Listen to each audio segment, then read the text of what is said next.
senior class most passionately want to bring back this SEC title to Georgia. They are a rare group of athletes who have won every SEC and national championship title available, except for that one SEC championships from last year. Now throw LSU and Alabama in the mix and this competition will heat up. LSU boasts the third-ranked all-arounder in the country in Ashleigh Clare Kearney. And Ashleigh told me their team motto this year is to compete like there's nothing to lose, like they are crazy with no reserve. And Alabama, well, they have been proving that they are peaking in these last couple of weeks before the championships. And keep in mind the Tide already beat the defending SEC champions Florida this year. So 7 teams will compete in this competition. All can break into the top 3, but 4 teams, Georgia, Florida, LSU, and Alabama, have a legitimate chance of winning this prestigious SEC title. Well, thanks, Lori. When we come back, we'll kick things off in the 2008 SEC Gymnastics Championships. It's Rotation 1 from Duluth, Georgia, right after this. In the country are here and marching in at the arena at the Gwinnett Center in Duluth, Georgia. And what a moment for some of those freshmen walking into this arena. For an athlete, along with the national championships, this is the most exciting event of the year. It is extremely competitive, and the winner of this competition definitely has some bragging rights.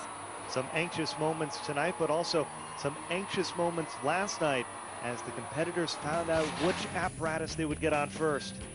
And Lori had the honor of hosting this shindig. Well, the head coach and an athlete from each team came up to the podium. They had to pick a card, and that determined their starting event. We see Auburn there chose beam as their first event at these SEC championships.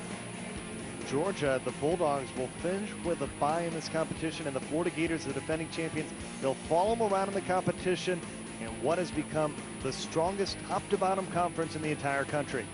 It's going to take a team that's consistent, you know, and not making a mistake. Last year, we won 1 event, and Georgia won 3 events, and Florida won the team title. So, you know, there you go. It's going to be the team that just puts together a great competition and can sustain that momentum. It's a hard meet because you've got those buys when the kids are out and you take a new team out on the floor. You know, if you can maintain momentum, it's a key to this event. We have the difficulty. We have the depth as far as the strong difficulty. Everybody on floor starting with an E, everybody finishing with a D. We have the 1.5s on vault.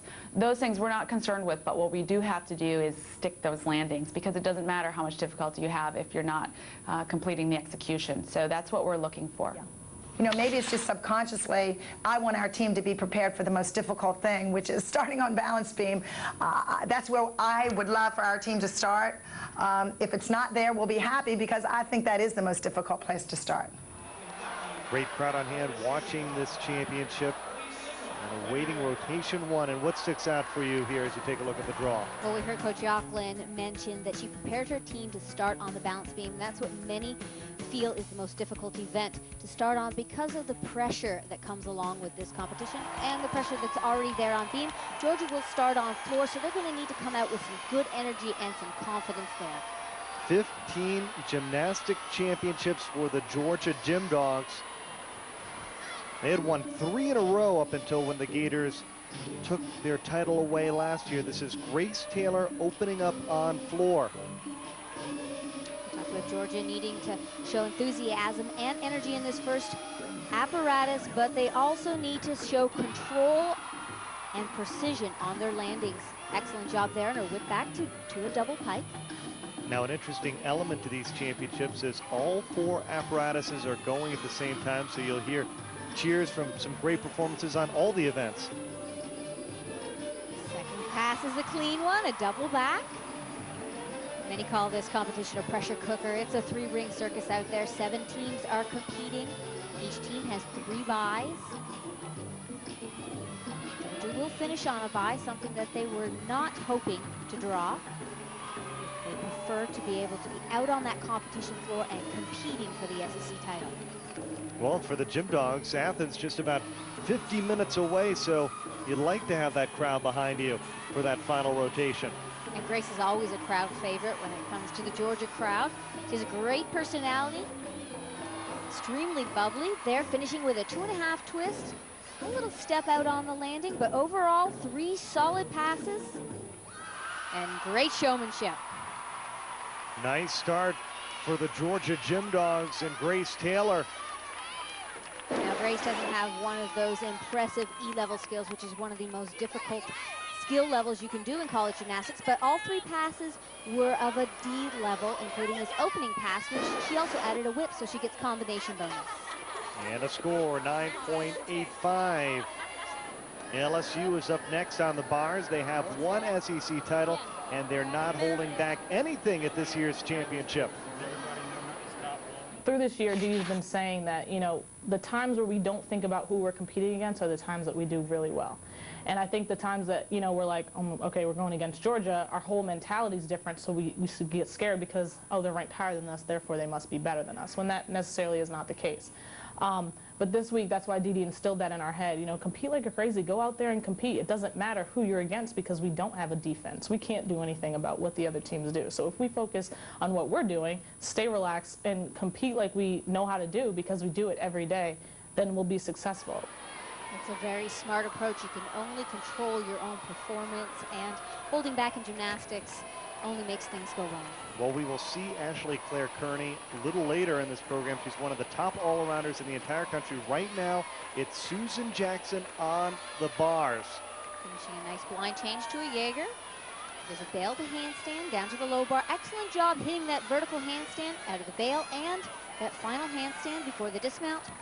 Dismounts with a beautiful full-in back out and nails the landing. LSU's ranked number 5 in the country on bars. They're going to be looking for strong landings like this one here. Excellent aggressive routine from start to finish. Great performance for the sophomore from Klein, Texas, a score of 9.825.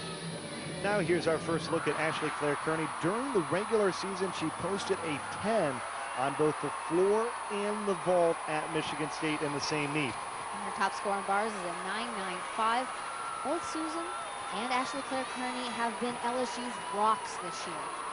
Beautiful combination of a giant full to a sky-high Takacha. Straddle back down to the low bar, immediately back up to the high bar. Again, the athletes are looking to hit those vertical positions with the handstands.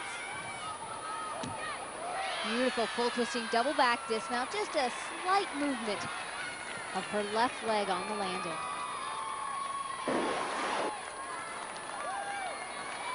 This first set of skills not only gives her difficulty bonus, but combination bonus as well. In order to get a 10-0 start value, the athletes are looking for 5/10 of bonus from combination and difficulty. Clare Kearney starts on the bars with a score of 9.875. When we come back, the Georgia Gym Dogs looking to regain their title, and Katie Heenan looks to become the Georgia all-time leading point scorer after this.